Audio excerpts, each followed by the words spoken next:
Brace yourself. What is it? There are only 2 more episodes of Sam and Cat. Who's been giving you this information? And on July 12th, Let's do something fun. they're going out with Can I borrow your spear gun? This is bad. This is so bad. Bang! Yahtzee! Yahtzee! Don't miss the second to last episode of Sam and Cat. That is a really good show. We Steal a Rockstar. Premieres Saturday, July 12th at 8. Only on Nick. Hey everyone, John here. So I'm back for another well-polished rant review. Yeah, it's been a while since I've done one of these, hasn't it? I don't really have an excuse for this, it's just kind of been a little difficult for me. So recently I've been watching some episodes of Sam and Cat, and it's not very good. Yeah, I can definitely understand why this is considered to be one of the worst, if not the worst, Dan Schneider show ever. This is #WeStealARockStar. So the episode starts off with Sam, Cat, and their male friend Dice sitting around watching a couple scenes from a reality show. It looks kind of like something that was taken out of Family Guy, you know, whenever they have those kind of cuts to the TV, sort of cutaway gag kind of things, where they just kind of like parody something. It's like that. And it has absolutely nothing to do with the plot that's about to come, at least none that I can gather. And unlike Family Guy, it's not like a running gag or like a staple of the show. Like seriously, I have not seen this in like any other episode of the show, like at all. So why is this here? So then a man named Goomer comes into the room. He is a professional MMA fighter and he is friends with their friend Dice. And he announces to them that he basically just got a job working as a bodyguard for a professional rock star, a famous rock star, named Del DeVille. As far as I know, he has no relation to Phil and Lil. Anyway, Sam, Cat, and Dice really want to meet this guy, so they get out of Goomer to, you know, basically figure out where Goomer and Del eat lunch every day.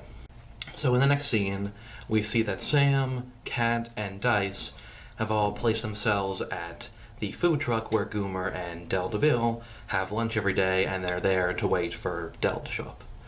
So Del shows up, and then Goomer leaves him alone for a minute to go get something. So Sam, Cat, and Dice all approach Del, and they ask him to take a picture with them. And he agrees. Oh yeah, by the way, Cat also has a big balloon with her. Not sure where it came from, but she decides to tie it to some little girl's tricycle because she said that taking a picture with a big balloon is bad luck. What, you guys never heard that superstition before? You guys need to get out more. So Cat ties the tricycle to the balloon, and after about a minute, the tricycle starts to float away with the balloon. Well, that's just implausible right there. So Sam decides to borrow a spear gun from a fisherman who's standing there, just don't ask, and she takes it, and she shoots it at the balloon, and the tricycle, which is floating right above Del. So it starts to fall, you know, and it's right above Del, and for some reason, despite the fact that he sees it falling towards him, Del decides to just look at his phone, not move out of the way, not do anything. So it falls at him, knocks him out, and this is the part where the episode gets really bad because, you know, at first, like, Cat's like, oh, we gotta do something, we gotta get him help. And then Sam's like, oh no, we can't because we might get in trouble with the police. Which is kind of weird, even though that it was an accident. So they decide that the better choice would be to kidnap Del, yes, they kidnap him while he's unconscious, and try to hide what they did. Yeah, these are some great role models for kids right here. So they take Del back to their apartment while he's unconscious, and at some point he wakes up. Unfortunately for them, he remembers everything that they did. And he's like, oh, I'm going to call the cops on you guys, which once again is still kind of weird because, at least as far as the trike thing, that was just an accident. And I don't know if they would really be able to really get in trouble for that. But, so then what happens is that Sam decides to attack him. Yeah, a lot of this is executed by her. But she attacks him, kind of grabs on him, jumps on him, and then does some kind of thing where she applies some kind of pressure point to his neck or something, basically knocking him out unconscious again. And this is the point where I'm kind of like, what the heck is going on here? Because, I mean, look, I know that Sam was always kind of a jerk, of course, but this is starting to get a little bit much even for her. It makes her, you know, and the other characters very unlikable, which is kind of a problem with the kids show, and it's kind of just the point where it's like, I don't even know if I believe that these characters would do this kind of stuff. So she decides to tie Del up to their bed so he can't get away. And I don't know, I guess their plan is just to keep him there until who knows what. And once again, it's just like, what the heck am I watching here?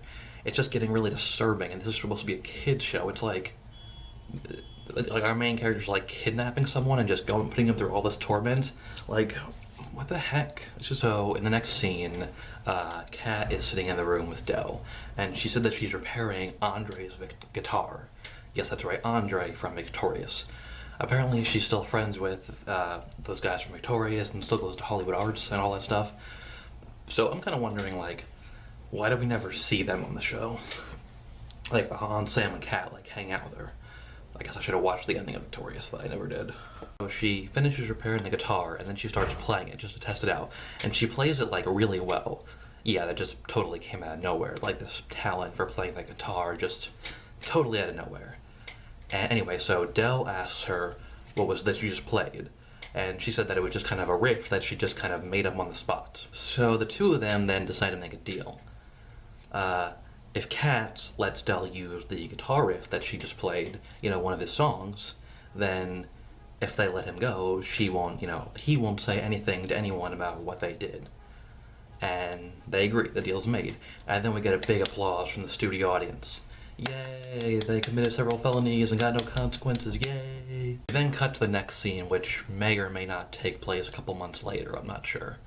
And a newswoman says on the TV that Dell is likely about to win a Grammy for the song that he wrote that Kat gave him the riff for.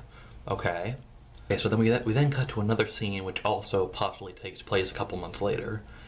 And they're watching the TV again, and the same woman on the news reveals to them that Dell is being sued by another band for stealing the riff, the same riff that Kat wrote for him. Yeah, apparently Kat didn't come up with it on her own. So, yeah, you know, that kind of just ruins his career. They just acknowledge, oh, we kind of just, you know, really hurt this guy, ruined his life. And, you know, laugh track, and the episode ends, no consequence for their actions. Yay! Well, yeah, the episode was pretty awful. I give it a 3.5 out of 10, and that's all I got for today. Thanks for watching. Bye.